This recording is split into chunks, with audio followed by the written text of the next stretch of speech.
Swag vibe, baby.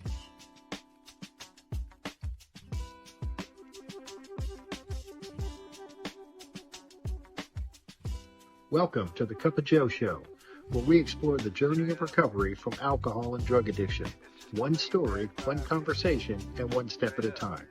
I'm your host, Joe, creating a safe space for honest discussions about the challenges and triumphs of addiction and alcoholism. In each episode, we'll hear inspiring stories and uncover tools that make healing possible. Sobriety is not a one-size-fits-all journey, and you don't have to face it alone. Recovery is possible, and it's worth it. Thank you for joining the Cup of Joe Show. Now let's get started.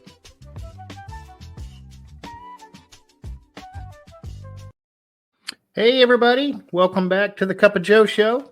I'm your host, of course, Joe, and today I'm really excited to have my friend James K. On the show. James's journey in sobriety began on October 19th, 2008. He was born and raised in Fremont, Nebraska. James went on to serve in the U.S. Navy from 1987 to 1993. Thank you for your service, James. And after his military service, he launched a long career in power production and boiler operations.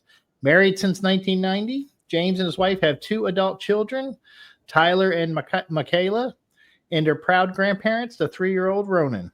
A devoted dog lover, James finds peace and joy in hunting, fishing, and motorcycle riding, activities that now enrich the life grounded in recovery. So grab a cup of coffee, relax, and let's get into it.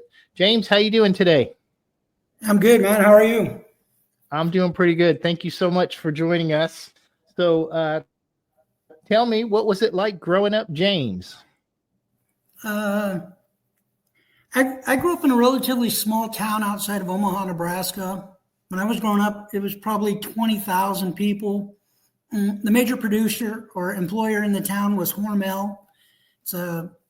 Was or is a large meat manufacturer. So most everybody worked there.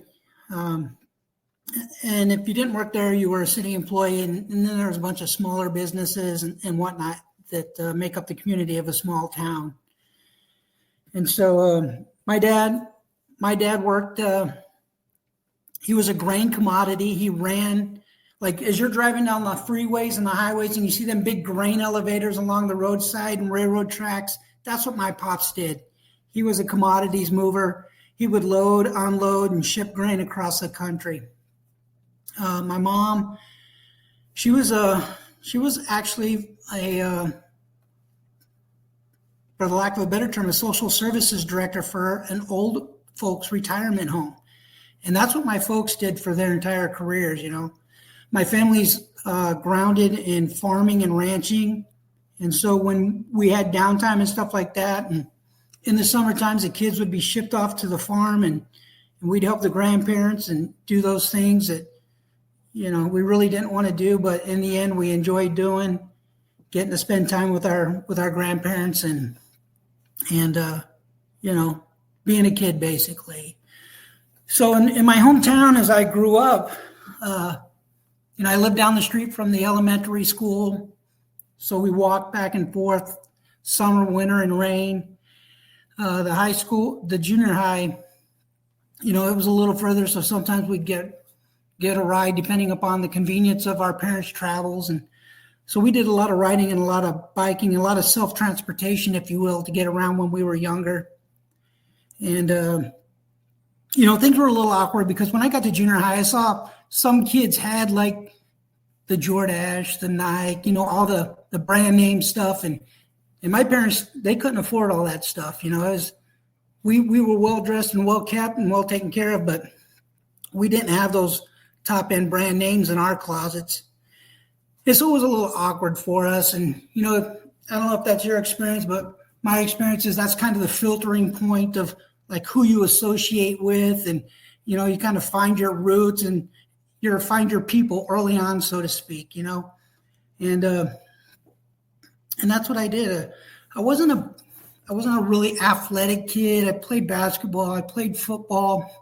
But mostly I just found those kids who were like me and you know, hung out, went skating Friday nights, went to the lakes, went swimming, you know, nothing spectacular. I wasn't even a really good student.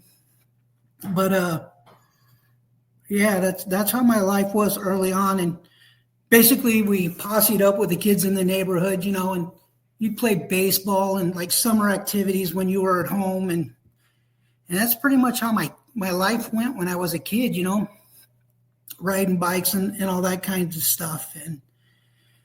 And so as I got a little older and I was able to start working and stuff like that, I started off at a pharmacy and like a stock boy cleaner, doing a little bit of that and, putting a little coin in my pocket. And I never had a car when I was younger. I had a motorcycle, and you can't do a lot. You can't throw your buddies in the back seat of your motorcycle and go do stuff, right? So I had some money, and a couple of my buddies had cars, and so we kind of, posseed up again and brought what we had to the party, and that's kind of how we hung out. And then, as I got a little older and I found a little better job, so to speak, I working at a restaurant, a very, very popular restaurant just outside of Omaha. A lot of celebrities and stuff came through there, and I started off at the bottom like, most people do. I was a bus kid, and I'd run around cleaning your messes up that you left at the tables after you had a meal. And the thing I learned about that is no matter how big the mess, no how ridiculous the request, you did whatever that was asked of you. That's how you made a little extra money, Like those people would throw a little money and say, hey, stick this in your pocket and don't tell your server, And what I'd come to find out is they call that a personal tip for, good service. And so as I progressed up, became like a server's assistant, if you will, I took those lessons to heart because I liked having the money. What would actually become a downfall for me actually was an upstart, if you will, because the things I found out early on in junior high school, if you had a job, if you had a mode of transportation, if you had money and you had access to alcohol, you got invited to all the parties. It doesn't matter, what kind of clothing you wore, the level of income your parents made. If you had that kind of stuff, you were on the list. And I was on the list. And so it really took off for me. I would make a lot of money for a kid my age. We'd have people like Warren Buffett come in and the governor and senators and stuff. And they just threw cash around like, no, you just did a good job. And they rewarded you. And I learned that early on. And so what happened is I worked for this guy, Jewish guy. His name was Saul. Really good dude. Absolutely too good to some of us. And so what Saul would do is he would say to us, I don't want you stealing the liquor out of the cabinet. Take whatever you want. Leave the money from where you take it so that I can account and pay for it. And that's what he did for us.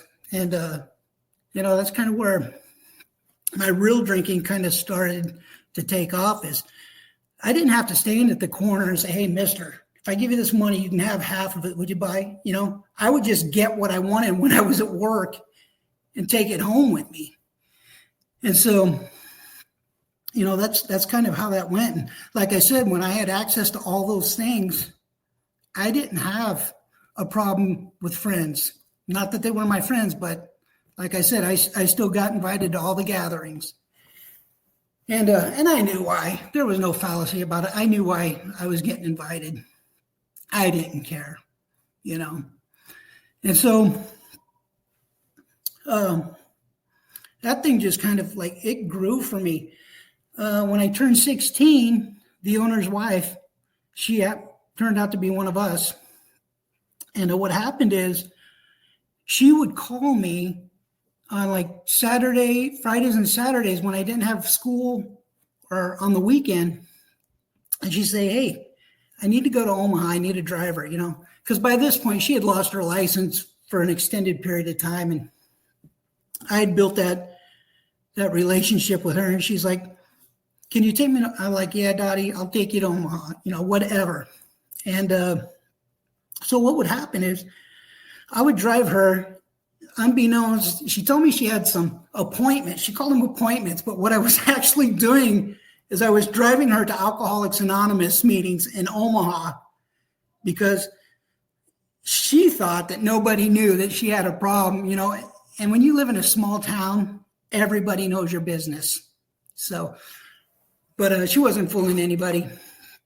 But when I would drive her in there, she would throw me the keys to the caddy and say, go get it washed, get it filled, and slide me a few $100s to say, pick yourself something up, and so I never said no when she called, and that's really where things started to go for me, because I had what I thought was an unlimited access to cash, booze, a little bit of stature, if you will. Some of the employees were jealous, like, why does he get to do it all the time, because they'd find out she'd slip me hundreds of dollars. And so, and that's, that went all the way through high school. And, it almost came to an end once, not due to my fault, but one night Saul, the owner, he says, James, I want you to take the cash's till. And he gave me directions, like when you drop Dottie off at home tonight, do this with the cash, and I'll take care of it when I get home. So I did exactly what he said to me. And about midnight, 1:00, my phone rings. My dad answers. I'm like 16, 17. My dad comes into my bedroom and he goes, Saul's on the phone. What did you do? And I'm thinking, I have no idea. And so he's like unloading on me. And I'm like, Saul, I did exactly what you wanted. I did exactly.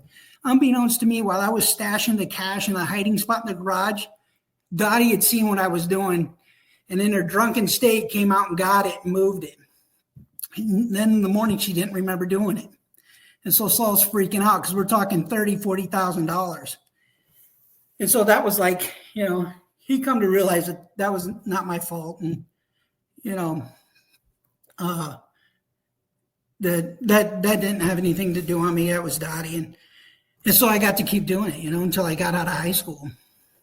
And then when high school came and I graduated, and things by this time had progressed severely. And my mom and dad were tolerating a lot of stuff. And one night, I don't even remember exactly what it was, but I remember the day after. My dad's like, kid, you're either getting out of my house, you're going to college, or you're entering the military, And when you're 18 and you're making a lot of money and you're pretty much writing the rules, even though you shouldn't be, I thought I knew more of my dad. And so I thought, I'll show that guy. So I went down and joined the Navy. And if you're anything like me at 18 years old, starting down the pathway that I was on, you got no business going to the military, because when you're growing up in a household in a small town community, there are a set of morals that the community not only tries to instill in you along with your parents, but everybody's watching you. And so once I got out of the nest, I kind of like pushed all those morals and those teachings and stuff to the side. And I thought, James, you're on your own now.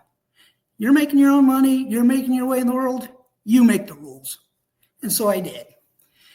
And it turned out to start to be a disastrous part of my life. When I went to the Navy, I went to Chicago. That's where they sent me for boot camp, and probably the driest 8 weeks of my life, the driest and the coldest. I was there in the middle of December and January.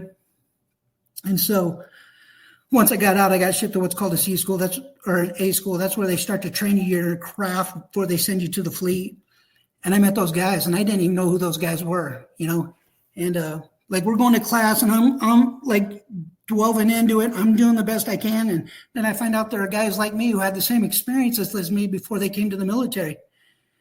And so I hook up with them, and we're finding guys who are buying, and we're getting invited to places and stuff like that.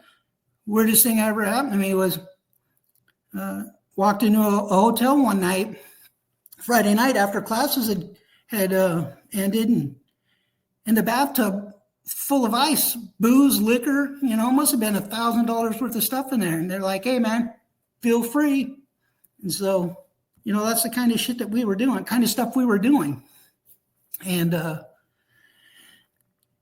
so once once it got to that point, it just like there was no undoing it, because we were going into places that the Chicago Bears, the Chicago Cubs, we'd go into downtown Chicago to a couple of them nice nightclubs, and you'd run into a few people, and we ran into them, but man, we weren't in any condition to be there. We shouldn't have been there. We weren't behaving like we belonged there. And that thing just continued, man. And so what eventually happens in Chicago is a bunch of us get called to the carpet by the commanding officer and issued that warning, knock it off or else. And so I survived that point and went to the fleet. And, the same thing, the story, same thing. Things never change. You just find those people everywhere you go. And everywhere I went, I found those people. And my first duty station was Long Beach, California. And if you're anything like me, Long Beach, California is not a good place to be, because we're doing that work day, and at 4:00, you're thinking, what do we do now? And we go do what we like to do. And we find the bars with the rock shows and head up to Hollywood where nothing shuts down and there's no IDs being asked for. And 3-4 o'clock in the morning, you're stumbling across the brow of the ship and get 2 hours of sleep, and you go, man, I'm never doing that again. 4 o'clock rolls around the next day and everybody's going, where are we going tonight? Same thing, man. And so that just happened. And when I got ready to leave my first ship and come back to sea school in Chicago, I met what would become my wife. I met my wife, and I was doing a lot of bad things. I was not being a good boyfriend, a good man, a good, decent human being. And so I head back to Chicago and all that, and go through sea school. And we got like 3 weeks left, and Friday night, and we finished school for the week, and we're up there getting drunk, and they call us back to the schoolhouse, and they go, good news, bad news. Good news is you just graduated. Bad news is you're all on your way to Iraq. So they sent us home for 2 weeks, and at this point, my wife is pregnant with our first child. And so I'm thinking, man, I got to do the right thing here. Something goes wrong, I got to make sure they're taken care of. And so we get married, and I drag her to Florida to my next duty station before I transferred to Iraq. And what she thought was going to be a great life, and the ability to experience some nice things and move around a little bit, was not exactly what it was. It was more like a hostage or a prisoner situation, because that's how I treated her, And so we get to Florida, and I'm moving over, and then we get back, and there's some other things going on. And, I'm doing those things that a good husband, a good man shouldn't be doing to a woman that he's allegedly committed to. I'm that guy. And so that continues on for, 5 more years, 4 more years. Go to my last duty station, which I didn't know would be my last duty station. They have an advancement exam. I pass. I become first-class petty officer. A kid that was co-running the shop with me would now have to work for me. He didn't like that idea, allowed it to escalate into something it shouldn't have. He stabs me in the face with a 10-inch flat blade screwdriver. So I appropriately start to beat him unconscious in front of the executive officer. Things are so bad that I don't even know what I'm doing. I can't hear the instructions and the yelling of people telling me to stop. I just got one hand around his throat, and the other hand's going off like a jackhammer. I'm just beating him bloody. And so when they get me off of him, what happens is they take him off in Rota, Spain. He goes to the brig. I go to a court martial in Iraq. There were some protocol legalities that were mishandled. And so what they do is they offer me a deal. They say, we'll send you to your next duty station, or we'll give you an honorable discharge and you can go home. Well, in the military, there's 2 people who see your service record, the captain and the XO. So that thing was going to follow me everywhere, no matter what. If I became an exemplary sailor, I was never going to grow in rate, and I was never going to advance in anything. So I said, thanks, but no thanks. I took the honorable and I went home. By this point, my wife had packed up our son, Tyler, and she had left and went back to Omaha. And When I get back there, I've got my head, my hands and tail between my legs, and I'm doing all this trying to kiss her backside and, doing all that stuff that guys like me do after we blow things out of the water. And so she's filed for a divorce at this point. I don't want that to happen, but in reality, I have no choice. That's her decision. That's her action. I may not want it to happen, but I can't do anything about it. So eventually what happens is I get a job there, work at a power plant for 7 years in our hometown. Nothing changes. Same guy, same stuff, same behaviors, nothing changes. Comes to the point again where take the family on vacation, doing a few tours of power facilities. I get hired on out there in California. They offer me a job, so I take it. I'm thinking, go somewhere else, do something different. Maybe things will change. Not the case. What happened is it only intensified. I'm getting pulled over. I'm being arrested. I like to drink and drive. I'm just not very good at it. And so, I'm on the verge of being fired from my job and all this stuff. And what happens to end it all for me, Joe, is I'm out with some of my sheriff and firefighter friends. We're playing golf out at Edwards Air Force Base. And they go, yeah, let's go back into town, play another round, drink a few more beers. And so we do that. And then they go, oh, so-and-so is having a party at their house. And I'm like, yeah, okay. So I thought it'd be cool if I went home, got on the motorcycle, and went to the party. What happens is when you're drinking as much as I've been, you have no business on a motorcycle to start with. And so as I'm making my way to the party, I'm rolling across there and a guy blows a stop sign. I can't get stopped in time, and I run right into the side of his truck.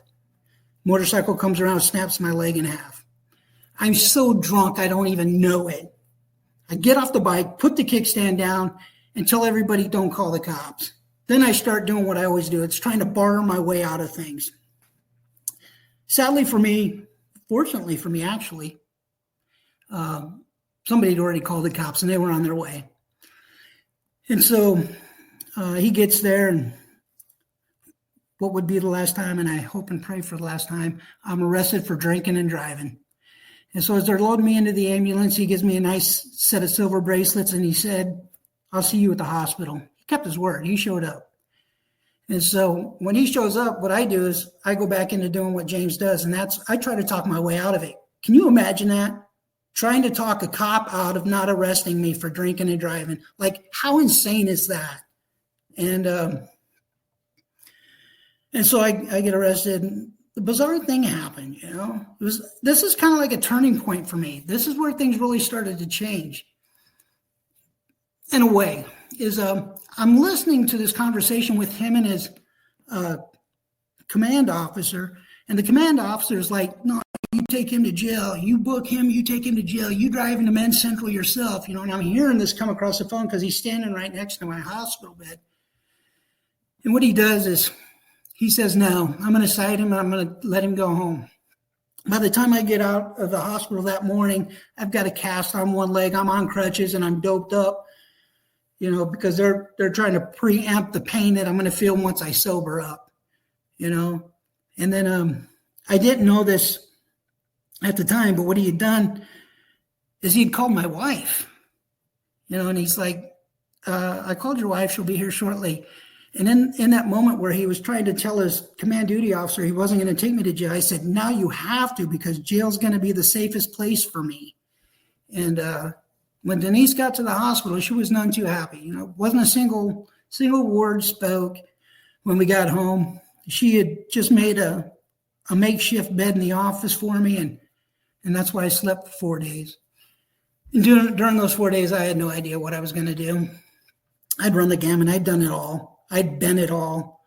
And I knew what was coming because she had told me, and I'm just laying there. I'm listening to her pack. And I can hear it, and the U-Haul shows up. I'm like, yeah, you've done it, dude. You've done it. And then I have to call my boss and explain to him what happened. And I don't know what's going on, what's going to happen next. And so I'm laying there for 4 days. And what happens is the realization that I don't have any answers left. I don't know what to do. So on that fourth day, I humbly asked her, I said, hey, would you drive me somewhere so I could get some help? And she said, yeah, which shocked the heck out of me because she's in the midst of packing up the U-Haul, it's hooked to the Jeep. So we're driving in my truck and, I'm like, I just don't know what to do. I'm like totally lost and I don't know what to do. And so we drive down to Glendale where there's a hospital with an intake program. And I go in there and I'm honestly ready to do something different. And so I'm doing this. And what I get out of this is these people really aren't that interested in helping me. What they're more interested in is how much money can they suck out of my pockets. And I'm just listening to all this stuff they're saying and doing and, sign this, sign that. And I finally just said, thanks, but no thanks. And I walked out of there. And as I'm hobbling back to the car on my crutches, this guy comes running out and he goes, hey, man, this lady's right up the street. Thinks she can help you. Go check her out. So I'm in the car and I asked Denise, I said, hey, do you mind? And she says no. And she drives me up to Santa Clarita. It's about 25 miles up the road from Glendale. And so I follow the instructions and the directions that this guy gave me. I go into the building, I go up to the second floor and I knock on the door. No answer. None. Right? Like I'm ready to take these actions to do something different, to try to affect change in my life. And now they're not answering the door. What the hell? And so I go back to the car and I tell Denise, I said, nobody answered. And she said, did you call? And so I called and nobody answered. And I called again, I made a couple of calls. And what's happening is I'm just like, this is it, man. This is how my life is going to be. My wife and my kids, they're on their way out of here. They're headed back to Nebraska, and I'm going to be stuck, a miserable guy all by myself. And so we're driving back home, back up to the Antelope Valley, and my phone rings, and I don't recognize the number, And so I answer it, and it's her, and her name is Jody. And what she told me was, we don't answer the door during lunch and we don't answer the phone during lunch. And I was there during the lunch hour. And so she starts asking me a few questions and stuff like that. And she says, I have session tonight. I'd really like it if you could come back. And then I go into James mode again. I'm like, I'll show up Monday. Let's start Monday, doing those kinds of things. And I hang up the phone and Denise doesn't say anything. We're just driving, and it's dead silent. And I looked over and I said, I just did it again, right? And she didn't say anything. She just gave me the look. So I picked up the phone, called Jody back, and said, I'll be there Wednesday night. That was the road that started it for me. I was October 19, 2008. And I tell you what, that lady saved my life. She really did. And if she hadn't called back, I don't know where I'd be. I don't know. I don't even know if I'd be alive, Joe. So Denise is good enough to drive me back at 8:00 at night for a 2-hour session. And I don't have a driver's license now, so I'm depending on Denise for everything. And she says, as long as you do what you need to be doing and you're making concerted effort, I'll stay. Once it changes, we're leaving. And so I was like, okay, and that's when I come to find out you can't do anything for somebody else when you're living the kind of life, when your life has become what it has. You better be looking to do something for yourself because you can't do it for someone else.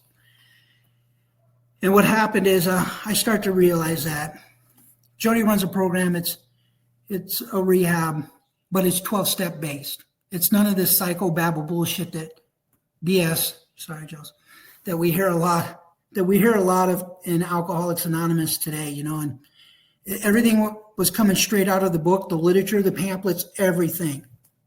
And I stayed for 8 weeks and something else happened, I got to see exactly what my life looked like, how it had fallen so far apart, even though I thought I was in such great control. I had the house, I had the money, I had the cars, had it all. or so I thought, What I was doing was paying the bills. There was no relationship in that marriage. There was no relationship in that family. When I come home at night, I would like to call that the cockroach syndrome. When I walked through the door, my family didn't know which James they were getting. So when I walked through the door, it's like turning the lights on, right? You turn the lights on and the bugs scramble. That was my family. They got out of there every time they could. And so as I progressed and getting ready to leave rehab, thank God she prepared me.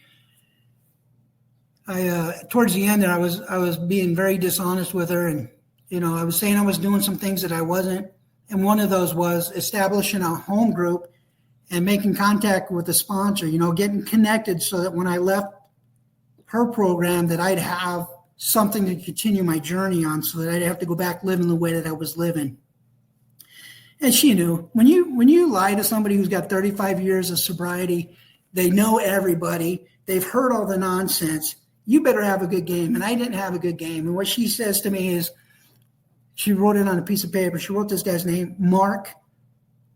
And she said, this is where you'll find him on these days at this time. And she said, you better go see this guy. And the next time you see me, you better have him as your sponsor. And so I do this really ignorant thing. Don't know anything about Alcoholics Anonymous except for the little bit that I've learned in Jody's sessions. And that is, I walk in the middle of a meeting. They're in the middle of a book study, right? They're sharing. There's like 40 or 50 people in here. And I walk in and ignorantly take over the meeting. And I say, who's Mark Coffey? And everybody looks at me. And I don't even know what's wrong with it. I don't get that I'm just being an ignorant, incompetent fool, disturbing something that, may be saving the life of somebody that night. And Mark gets up out of his chair and he grabs me by the arm and drags me outside, as he should have. And he says,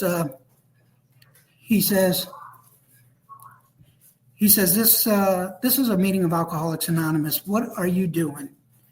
And he gave me his number and that. And he says, I'll be home at such and such a time. You call me. And then he threw me out of the building, and as he should have, And so that began the journey with Mark. And what Mark did was he told me a lot of stuff about himself. He didn't lecture me on anything other than me failing to keep commitments and be committed to the process with him. He made it clear that if I wasn't going to do the things that he does or go to the meetings, be accountable, any of that, he ain't got time for me. There are so many other guys that he could be helping. And so when I would falter, he would let me know that. He would reiterate that stuff to me. And so I would, get back up on my horse, so to speak. And I would start doing those things. And a lot of it for me was, I had that ego, man. Like, I have this ego that I have to carry, protect, and show out with, because I'm not like you. And that was one of the first things. I sat in the back, first meeting, they get up to close the meeting and they hold hands and they say this prayer. And I look at the girl next to me and I go, do I have to do that? There I am singling myself out again because I'm not like you. I don't do those things. What I come to find is I'm exactly like everybody who's in that room. I just don't behave like them, like they are. And so, I start the journey with Mark, and he tells me a lot of things, and I just can't believe it. I can't believe that's true. I can't believe that's true. I can't believe that's true. And what I've come to find out in my first 5 years is 98% of everything he told me was true. Everything he laid out there for me was true. Whether it was verbally or whether he was showing me something, it all was true. And so I started doing the work, and like I said, I had the money, I had the house, the family, not really a family, it was just people living in the house. I was providing the dwelling for a bunch of decent individuals to maintain a life. And so I started doing these things, and we started doing the work, and I come to find out what a piece of snot I am, just this big old pile of horse dung that's been running through people's lives, and actually lucky to still be here. And so we get to the third step, and here's where another part, actually, I felt this change. It wasn't anything specific or life altering. It was just like this little change that I felt. And we're doing a third step prayer in third step in Mark's office. And I've known him for a month maybe. And he says to me, James, now we're going to get down on the knees. We're going to hold hands and we're going to talk to God. And once again, I'm thinking, you are out of your tree, dude. And so I do it. I'm trying to be past that point. I'm not doing and asking questions. I'm just doing. And so I do it. And I feel this little shift take place. And I don't know what it is, but I feel a change. And so then he tells me, we've got to do 4. And he laid things out in piecemeal for me so that I wouldn't get too overwhelmed and I could, keep my directional moving forward. And, 4 and 5 are probably the hardest things for me, because if you're like me, you don't want to divulge any of that stuff to anybody, some of that stuff that you've done, and I was a nasty guy. I was not a good man. I was a piece of junk. And so he gives me direction. I go home and I do 4, and it takes me 2 months, not because it had to, but because I let it. And so, I get all this list, and I go back to him and I do step 5. And I had this experience where there was one thing really nasty on there. And I'm like, not telling anybody, this is my secret forever. And so I did, and I didn't share it with him. And it would come back to haunt me later in my life at about the 10, 11 year mark. And so, and my life continues to move like that. And so what I find is that I'm doing some of these things, but I'm not willingly doing them. I'm just going through the process because that's all I'm capable of doing. Guys say, just get in the car. In California, that's the saying, just get in the car, just get in the car, just get in the car, which means just come with us and do what we do. And so I would do that. And I would start showing up at meetings, taking parts in the meeting and going to other events and stuff and taking part, participating and, talking and sharing and life started to really change, And one of the things I'll share, back up a little bit, is I had this experience where my wife says to me at one point, she goes, can you maybe just stay home, start spending a little more time with us and stuff like that. And I said, sure, and what happens if you're anything like me is you can't do that. I can't afford that. That's not a luxury I can afford, because what happened is I started to revert back. I started to change. And my wife says to me one day, she says, you need to call Mark and you need to get back to them meetings. And Mark told me too, says people are going to see it before you ever recognize you're doing it. And my wife, she recognized it and Mark would see it. And so, I just started all in, that you've heard the sayings and stuff like that. If you're on the outer edge, you're easily picked off and, you want to be with us, being amongst us and, grab an oar or whatever.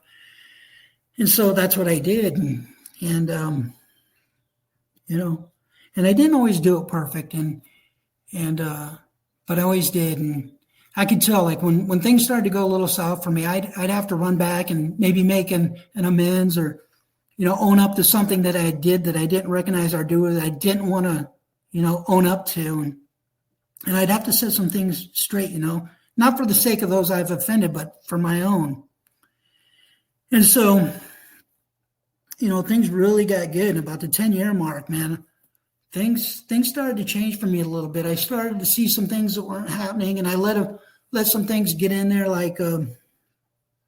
One of the things I suffered with early on was I made pretty good money. And so Mark would tell me, he says, here's what I want you to do. I want you to put a certain amount of dollars in at the home group.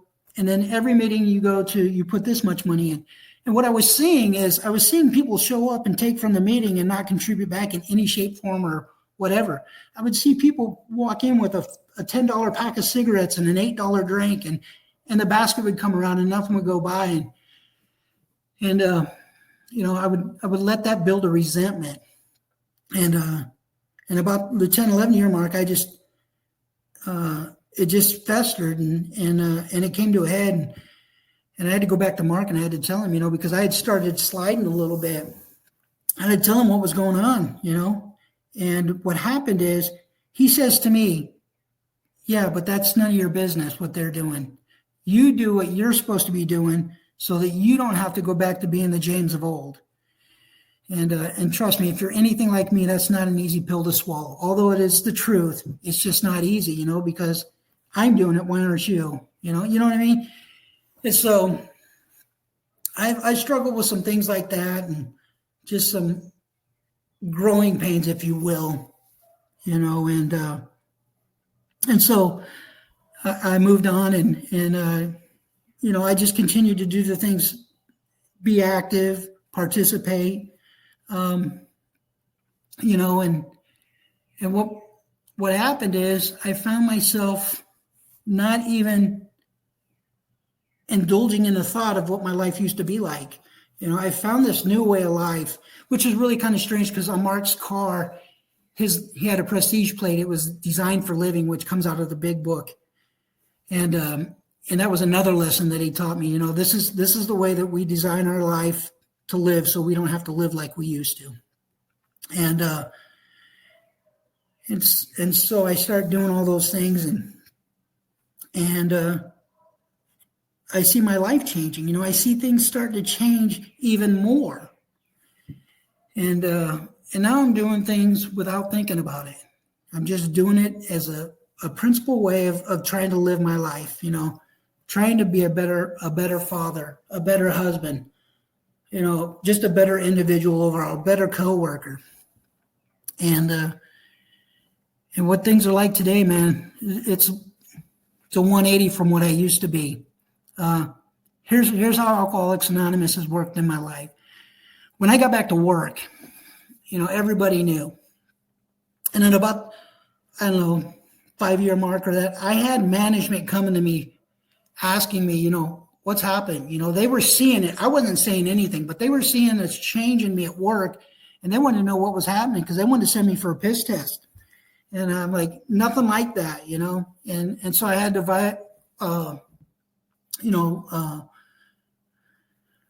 violate my anonymity and tell them what was going on. And down the road, I would have senior staff come to me and say, hey, man, I have a family member with a problem. What can you tell me? And I would just share my experience and basically tell them, you can't do anything for them. They have to want to do it themselves, and then give them a little guidance and some direction and find some information and stuff like that. And, that's the kind of thing. And today, I live in just outside of Charlotte, and coming to Charlotte was a big culture shock, so to speak. AA is way different than what I grew up on. So what I've done is I've tried to instill and use those same things that I was brought up on. I only give guys my attention if you're dedicated and you want it. I'm not going to chase you.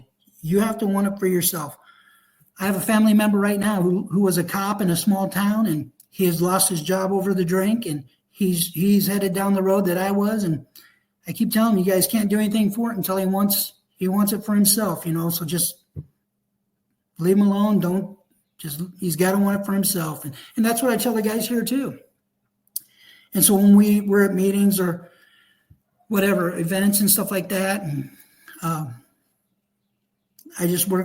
work with the guys that want it, the guys who want to be going down the way that I'm going.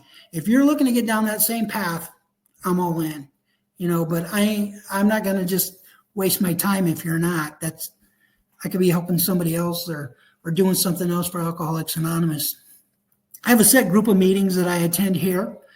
One's the lake meeting, and that's a set of guys that it's not really an AA meeting, but it's 12-step based because we don't take a 7 tradition. We just meet up and we got a bunch of new guys in there, and I'm working with a new guy out of that. And, there's an attraction about the life that we have here, and I hear guys ask me stuff all the time, and I'm like, why are you asking me? Why are you asking me? Why? And what I'm realizing on the drive home after these meetings and stuff is they're a lot like me, and they're looking for the answers because evidently they're seeing something in me that they're looking for. You know, I got to see a guy take a 1-year cake, Matt. I got to see him take a 1-year cake. They don't give cakes here. They just say it. But nonetheless, I got to see him. And I watched that guy come in and I watched him suffer. And I thought, man, but for the grace of God, you know, back in 2008, Matt was James. And those are the kinds of things that I do today. You know, even with some of the difficulties I experienced in my personal life, I'm at a meeting once. I'm talking to my sponsor 3-4 times a week. I see him on the regular 2 times a week. We have a sponsorship meeting. I drive into Charlotte, which is out. We go to Alan's house because Alan's a little elderly and he can't get out. So we hold the sponsorship meeting there, and everybody drives in from around the county, and we go to Alan's house and sponsorship meeting and you know, just what am I bringing to Alcoholics Anonymous here that makes my life continued worth being a part of, you know, instead of looking at what's not happening, what can I do to be part of the solution? And you know, I haven't really had a long talk with my wife about it lately, but I'm pretty sure that if I was being a little skewed, she wouldn't hesitate to tell me that, hey, you need to look at these things, you know, something's not right. And I haven't heard that in a long time, you know, although I did come a little unglued for a ridiculous reason yesterday, but that hasn't happened in I can't tell you how long. But then again, I know how to set those things right and take the action to do what I can to not let it happen again. And so, yeah, life is pretty good, man. I'm actually looking. I work for the state of South Carolina right now. I'm looking at changing careers again, and I mean the prospects are really, really good. And I don't know what God's got in mind for me, but I'm hopeful, and I'm doing the footwork and staying connected. You know, calling guys on the daily, making the meetings, just doing what I have to do, and life is pretty good. And I don't have to worry about, here's something that I think about occasionally. I hear at a meeting and somebody will go, yeah, I'm thinking about drinking, or I'm thinking about doing this. And I'm like, I don't have that. That doesn't happen to me anymore. You know, biggest thing is worry that I have in the morning is, does my shirt match my jeans? You know, I'm like, and I think about that and I'm like, I've matched that serenity with the calamity, and I'm doing the things I need to be, and my life is just a little bit more peaceful than it used to be, and I don't have to deal with all that stuff, you know? And so that's why I do the things I do. That's why I hang out with the guys I hang out with. There's a lot of guys I'd like to hang out with, but I don't, simply because I don't think they're going, you know, they're trying to go the same way as me. And that's what I'm looking for in life today is I follow those guys who follow the book, basically, who believe in AA, who live their lives in AA, and that's what I want. You know, I'm sure you've heard this. I'm sure a lot of the listeners have heard this, is the hardest thing that we do in Alcoholics Anonymous is bring it into our homes. And my wife can testify to this. You know, if Alcoholics Anonymous wasn't part of my life, there's no way in hell she'd be here today. You know, and so life is really good. Have a nice home. I'm semi-retired. I still work a little bit because I'm young and I need benefits. But I got a great group of friends out here on the East Coast. Got the guys in Tennessee, the guys in Georgia. You know, we all posse up a couple times a year. We just get in the car. And my life is pretty good.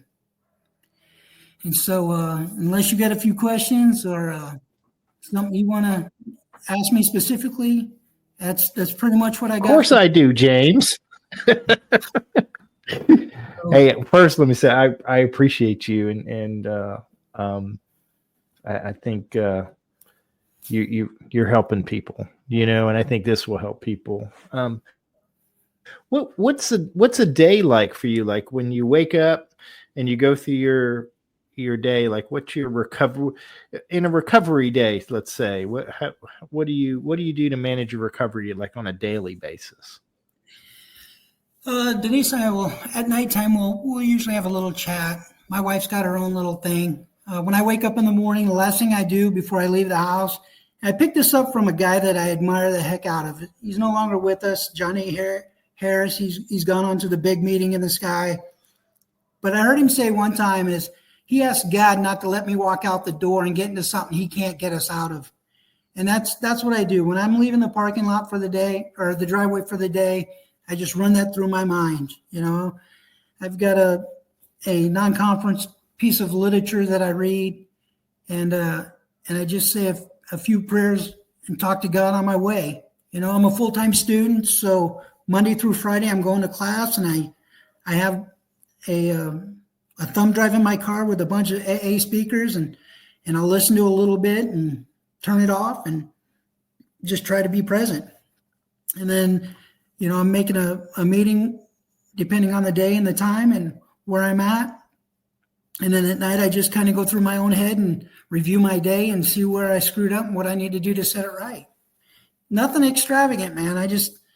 I try to keep it simple because I am able to louse anything up if I don't. Well, I think that simple is great. I love what you just said about, don't let me walk out of the door to get into something I can't get out of. Like, I'm going to start using that, James. I need that in my life. So I appreciate you sharing that. I'm not that smart. I always borrow a lot of stuff that I hear. I've always heard there's nothing new in recovery. We all borrow, so it's all good. We're just passing it along. Right. And I love that you're going back to school. That's, our old friend Dave, he used to say, we get to do these things, and the fact that you're, semi-retired and looking for a new career. I'm like, that's the beauty of recovery right there. That really is. But what would you say to someone who may be listening, who's struggling right now and maybe trying to find a direction to go in? In the big book, it tells us that we have a purpose in life. And my purpose is to stay sober, to get sober, maintain sobriety, and then help one of God's kids get down the path, right? And so what I would tell him is I would tell him to pay attention to somebody who he can relate to on any level, and then make a connection with them, talk with them, just start building some kind of relationship and finding out, yeah, this is for me, or maybe I need to look for something else with somebody else.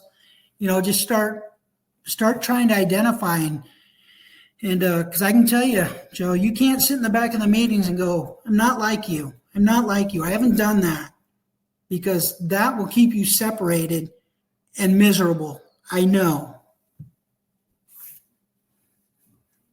Well said. Well, I appreciate you sharing your story, James, but I can't let you go without our rapid fire questions. Are you ready, sir? Let's hear it. All right. What is your favorite recovery slogan?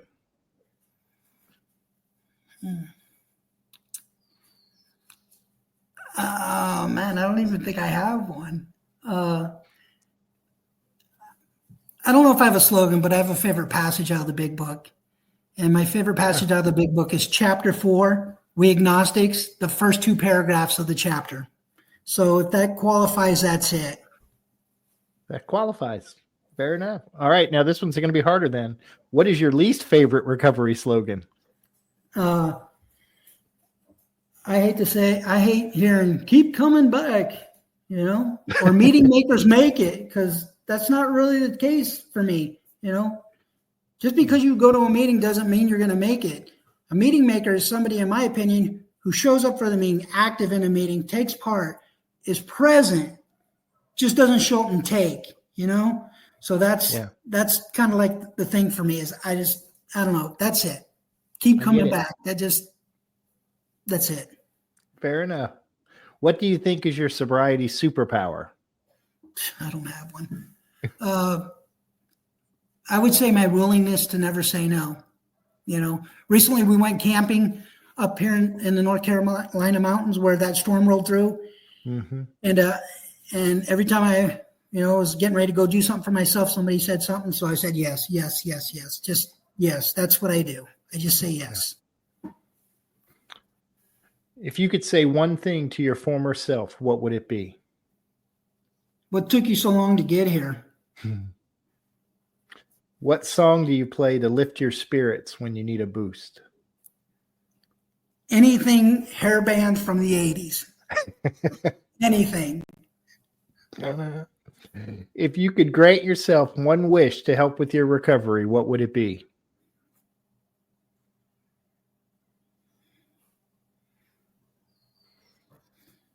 Grant myself one wish. Shoot, I don't even know. I don't know.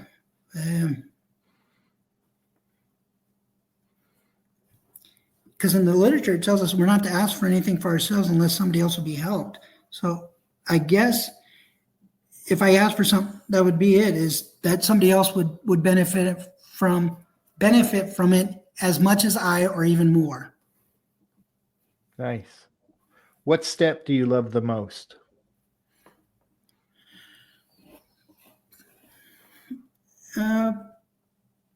What step do I love the most?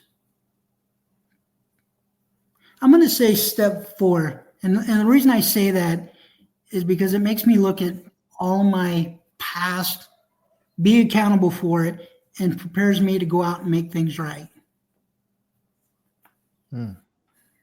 What step do you love the least? Step 5. And only because that's the admission where you're telling everybody other than God, not everybody, but telling another human being other than God, all those nasty, dirty things that I've done in my life. And so, although it's a very important part, I don't like it. Get it? A little bit of ego and a lack of humility there. Yeah. What is one of your favorite movies? Silverado, when Kevin Costner was young, back in 85. Yeah. I love that movie. I watch it all the time. My wife gives me the business for watching over and over, but I can't help it. I'm addicted. The worst things to be addicted to. We just talked about them, James. So you're good. Right. And finally, if heaven exists, what would you like to hear God say when you arrive at the pearly gates?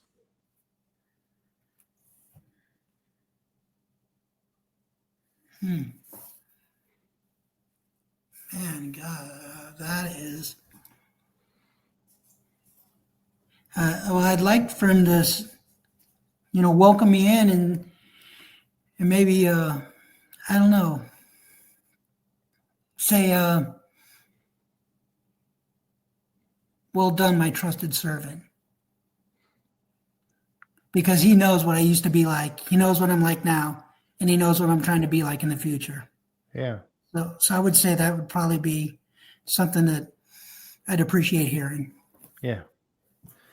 Well done on sharing your story, James. And I appreciate you so much. And thank you, everyone who listened today.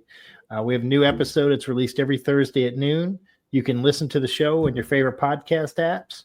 Just search for The Cup of Joe Show. Don't forget the. Please follow, like, subscribe, and share because someone out there needs to hear this today. Thank you, James. Thanks for having me, Joe. I'll see you in a few months, sir. Yes, sir. Looking forward to it. Right on. It's just a laid-back vibe, baby. We hope you enjoyed today's Experience, Strength, and Hope. We are so grateful you decided to join us. Please share this episode with someone who might need it.